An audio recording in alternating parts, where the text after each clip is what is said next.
Good evening, everyone, and welcome into this week's edition of the Milford Informer. I am your host, Tim Coet. We apologize for not bringing you a new edition of the show last week. High school basketball continues to be the main topic of our agenda this week. We've been hard at work covering the boys and girls teams over at Milford High School as they travel down the home stretch of their regular season schedules. Before we go any further with that, let's show you everything that we have coming up tonight in our top stories rundown. Tonight, we'll give you one last look at the old Archer Rubber Factory as demolition of the century-old building nears completion. Also tonight, we'll head into the most recent Board of Selectmen meeting, where once again a Milford student was honored for an award-winning essay. And later in sports, we'll get you fully caught up on the last few weeks in MHS Basketball as both teams fight for spots in the postseason. If you've taken a drive down Archer Street over the past few weeks, you've witnessed quite a sight as demolition crews have been hard at work tearing down the old Archer Rubber Factory. The structure had been in place for 142 years and at one point served as one of Milford's largest employers. Over the years, the building has changed hands multiple times and has also received a series of environmental fines. The factory officially closed in April of last year. Now, demolition was expected to be completed within the week, but with active weather systems that moved through the area late last week and through the weekend, the exact date of completion is not yet known. Now on to the news from the Board of Selectmen. Once again, last week, the board had a chance to recognize a Milford student for an award-winning essay on the topic of the voice of democracy. Let's listen in as the board and State Rep Brian Murray awarded citations to this young Milford resident. We're happy to announce Reagan McGrath, who is the 10th grade Milford High School winner of the Voice of Democracy Award for her essay, My Responsibility to America. The essay program is sponsored by the National VFW, and Commander Steve Petak is regrettably not here, so we'll begin. And on behalf of the board, I want to say thank you and congratulations for representing Milford and for getting this award. And we just wanted to ask, I'll start by asking you, Reagan, what exactly prompted you to want to get involved in this, and how did you select that topic? Well, in my history class, my teacher, Mr. Cullen, he helped us a lot. He gave us the prompt. It's about my responsibility to America, so he just really wanted us to break it down and just interpret it how we'd see America and how we'd want to be raised. So I just personally, I put a lot of time into trying to get all the topics of America and what my future would be like in it, and respect to the soldiers and how the community works, and it just turned into that. And I know you have a family that has a long history in the military as well, so yeah. I know that must have made it even more personal. We want to thank your family members for their service. Well, congratulations. Thank you. And I'll go to the members of the board. Is there anything you'd like to add? No, Mr. Chairman, thank you. I had the opportunity to be at the Senior Center and see the presentation from Commander Petak, and Mr. Cullen was there also, as well as the Principal Banash. So, just like to commend you for taking on, this extracurricular work. I think it's very mature that you did that at this particular point in your career. And also, like we did the last time, just recognize the VFW for sponsoring this contest and really getting the young people involved in community awareness, and also the staff at Milford High School to facilitate, your participating in this essay program.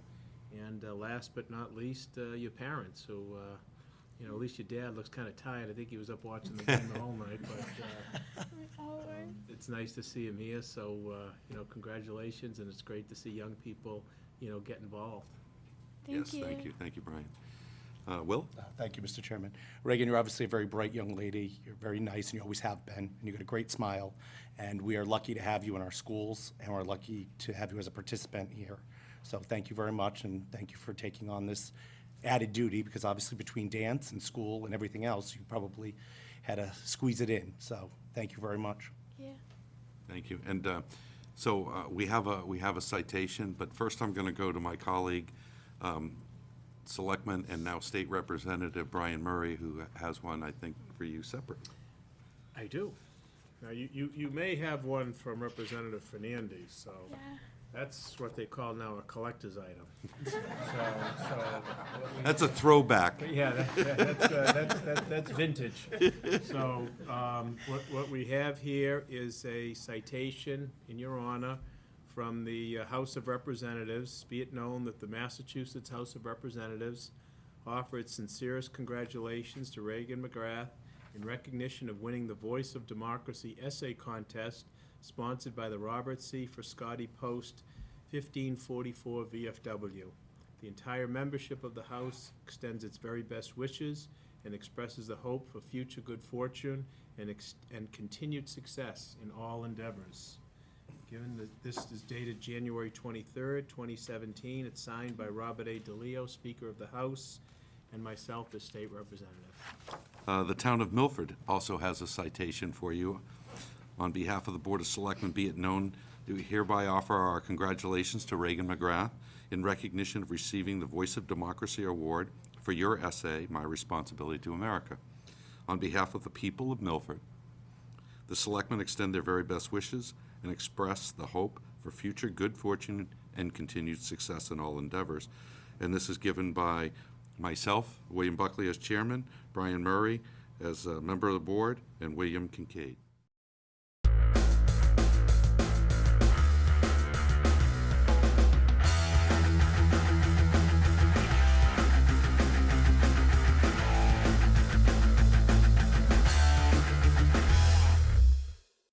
Since we were unable to provide you with an update on the Milford basketball teams last week, let's get you up to speed on what's been happening over this crucial stretch of the season. Back on February 3rd, the boys and girls teams hosted a doubleheader against their counterparts from Stoughton. The girls led things off and ended up being a very successful night for the Lady Hawks. They were able to put together one of their most complete efforts of the season. Defensively, the girls were able to hold Stoughton to just a single point in the first quarter and just 8 total points for the first half. Offensively, Nicole DAHLGREN contributed 8 first-half points and finished with 16 for the game. Kate Irwin took center stage in the fourth quarter, netting 11 points in the final 8 minutes, en route to a game-high 23. The Lady Hawks would go on to defeat Stoughton by a final of 55-24. The boys would take the floor right after, looking to build off of the girls' momentum. The opening quarter would absolutely belong to Milford's leading scorer, Zach Tamani. Tamani could not miss, dropping 16 points in just the first quarter alone. Tamani would lead the way for the Hawks as they would build up a 22-point halftime lead, and ultimately they would cruise to victory over Stoughton by a final of 67-47. Both teams hope to turn those big wins into a springboard to finish the season strong. Each program needed just one more win before the end of the season to guarantee a playoff spot. The girls hope to earn that win back on February 6th when they hosted a Canton team that they defeated handily on the road earlier in the year. Neither team was able to generate much offense in the first quarter, but Canton would use their significant height advantage to drop 16 points in the second quarter to take a 25-18 lead into halftime. Milford's offensive woes continued in the second half, and the Lady Hawks would fall to Canton by a final of 58-40. The loss proved to be a costly one for the girls. Still needing another win to secure a playoff spot, the Lady Hawks faced a road ahead that featured matchups against the two teams vying for first place in the Davenport standings in Foxboro and North Attleboro. First up for the girls would be the Lady Warriors in a contest that took place in the Milford Gym last Friday night. With just 4 games remaining on their regular season schedule, Milford continued to search for the win that would punch their ticket to the postseason. The girls would need to come out with a solid effort if they hoped to achieve that win against the highly talented Foxboro Lady Warriors. Foxboro wasted no time showcasing their talent. Already up 7-2 in the first quarter, the Warriors would use great ball movement off the inbounds pass to free up Grace Tamaleonis from 3-point range, and the junior would connect to push the early lead to 8. Later in the quarter, Milford's defense gets caught napping, and Lily Sykes takes advantage, dropping in the uncontested 3 to increase the Foxboro lead. It was a dominant opening quarter for the Warriors as they took a commanding 17-2 lead after the first 8 minutes. It would be close to 7 minutes between Milford's first and second baskets of the night, with Kate Irwin connecting on a layup early in the second quarter to cut the deficit to 13. Moments later, Emily Pierre-Gustavo would knock down a 3 as the Hawks continued to try to chip away at the Foxboro lead. But on the next Warriors trip up the floor, it was Tamaleonis again who would hit the three-point shot to give her team a 15-point edge. Foxboro would make Milford's life miserable on both sides of the floor for the remainder of the half. The Lady Hawks would settle for just 3 made baskets in the first 2 quarters combined, as Foxboro would enter the half with a hefty 30-7 lead. After suffering through one of their worst offensive halves of the season, Milford would come out with a much better effort in the third quarter. Right off the opening possession, Dahlgren finds Irwin with the cross-court pass, and Kate buries a three-pointer. Later, Irwin picks up the assist as she dishes off to Emma Liskoff, who sinks the long 2.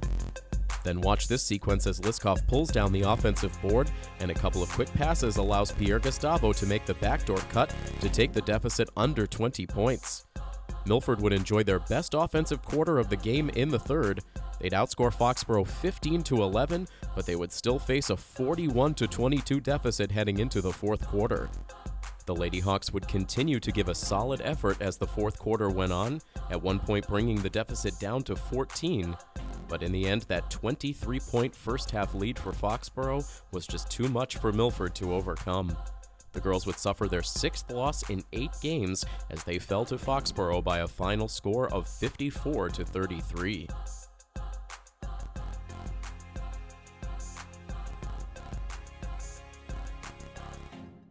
The girls were originally set to take on North Attleboro this past Monday, but weather conditions postponed the game to Wednesday. That meant Milford would have an opportunity to earn that elusive playoff-clinching win on Tuesday night in Hopedale. Backed by a 17-point performance from Kate Irwin and a 10-point night from Captain Jill Burley, Milford did indeed earn their 10th victory of the season, defeating Hopedale by a final of 55-37. This marks the first playoff appearance for a Milford girls basketball team since 2012. As the girls prepared for their final home game of the season on Wednesday, I caught up with head coach TJ Dolliver to discuss his team's major accomplishment. You know, the game was good. We started off a little slow. Couldn't really make an outside shot. We had to adjust our game plan. And I think we were up 7 at halftime. And then in the third quarter, we started pulling away. We started hitting shots on a more consistent basis. And, by the end of it, it just kind of settled in that, that was number 10. And that was our goal at the beginning of the season. Surprisingly, they were very excited. But surprisingly, it wasn't like a immediate excitement jump around kind of thing. It was, we ended up winning by 18. It wasn't like we expect to win that game. It wasn't like you just beat a rival to get number 10. So the girls were very excited, but I think they have their game face on because they know that there's more ahead of them. My senior captains at the end of the day, after the game yesterday, got on the bus and they were like, "Why are we quiet?" They were getting really, really excited. Especially because these girls haven't done it before. And these girls, for the most part, have been playing since they were freshmen. So it's a good experience for them, and it's a good experience for me. This is my first time being a playoff coach. So we get to experience that together. I actually just told them the other day, it was yesterday before a Hopedale game, we don't have to figure it out. We didn't have to figure it out in December and January. We played well to get us to the tournament in December and January. But we don't have to figure it out, and now's the time. Last night was the start of a little 3-game stretch. We need to figure it out, and then we have a full week of practice and figure out who we play, and just make sure we're running on all cylinders. You want to approach it as it's another game. I don't want to change anything. I want to continue to work on the things that we need to work on, offensively, defensively, some end-of-the-game situations we can work on over this long stretch from Friday's game to when we actually play our playoff game. Because you never know, that end-of-game situation might be the difference in winning the game. So I don't want to go about it differently, but we do have a lot of time. So I think, we'll focus on skills one day, strategy the next day. Skills one day, strategy the next day, and just try to build off of it. 2 of these girls have been captains for me 2 years in a row, and now, 4 of the 5 seniors are captains now. And being around them every single day for 3 months straight, not to mention in the off season, seeing them all the time in school and, things like that, you grow, they grow on you, you develop relationships that, all you want to do is see them succeed. And knowing that they're going to experience their first playoff game is awesome. I can't wait to just see the excitement that they have just in warm-ups. You know what I mean? It's just a different atmosphere, knowing from when I played in high school. It's just a different atmosphere, and it's something that you remember, even the games you lose. I mean, I remember the games that I lost in high school more than I remember the games that I won, just because of the way things went down. So it's a good experience for them, and I'm excited to enjoy it with them. With the playoff berth officially secured, the girls returned to their home gym for one final time in the regular season, where they would take on the 14-4 North Attleboro Lady Rocketeers. Of course, with this being the final home game, that meant senior night festivities would take place prior to the opening tip. Jill Burley, Brianna Croto, Nicole Dahlgren, Emma Liskoff, and Christine Pye would each have a chance to be honored for their significant contributions over their 4-year basketball careers. Much to the delight of the parents and fans in attendance, those 5 seniors would have the opportunity to take the floor together for the start of the first quarter. Milford would control the ball to start, and the seniors would waste no time, as Christine Pye would find Emma Liskoff on a backdoor cut to the basket, and Emma would immediately give her team the lead. A few minutes later, Liskoff would set the screen, providing plenty of space for Nicole Dahlgren, who would knock down the 3 to push Milford in front 5-4. As the quarter went on, the rest of the team would get in on the action, as here junior Jill Valenzola banks a shot home from the free throw line to again give Milford a 1-point lead. Inside the final minute of the period, North Attleboro's Julia Field would connect on a 3 to put her team up by 2.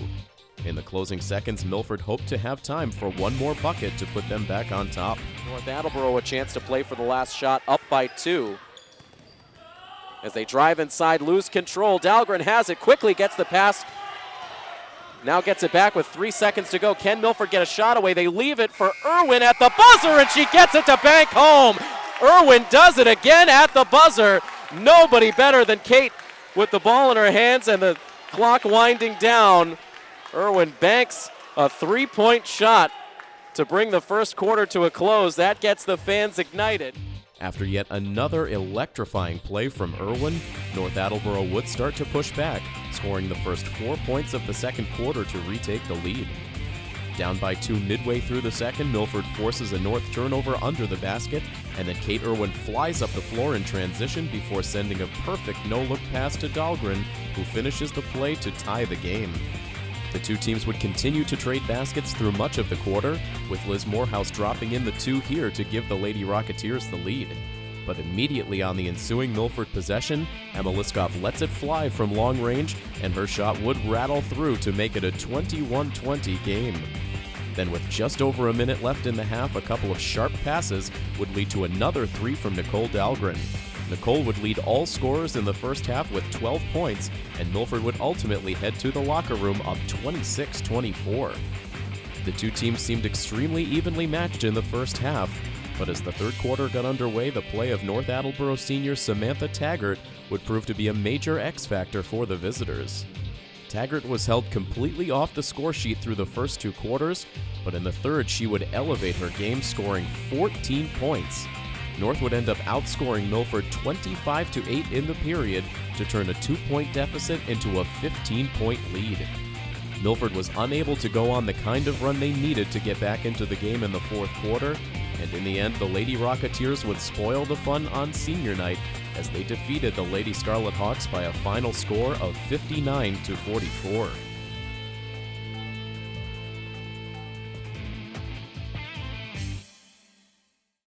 Now, the boys' team has been on a bit of a roller coaster through the second half of the season. Just days ago, the Hawks were atop the Davenport standings, but back-to-back rough offensive performances against Canton and Foxboro dropped the boys from their Davenport division leading perch. As we take a look now at the updated standings for the Davenport division, you can see that things have gotten very complicated. Heading into tonight's slate of games, Milford sits in third place, still needing one more win to clinch a playoff spot. However, with North Attleboro and Foxboro battling head-to-head on Friday and Milford taking on North on Sunday, there is still a chance if the Hawks win their remaining division games that they could find themselves back in first place by season's end. Now, we are in the gym as we speak covering the boys' game against Sharon, and we will also have coverage of Milford's senior night game on Monday night. No matter what happens over the next few days, we will break it all down for you on next week's show.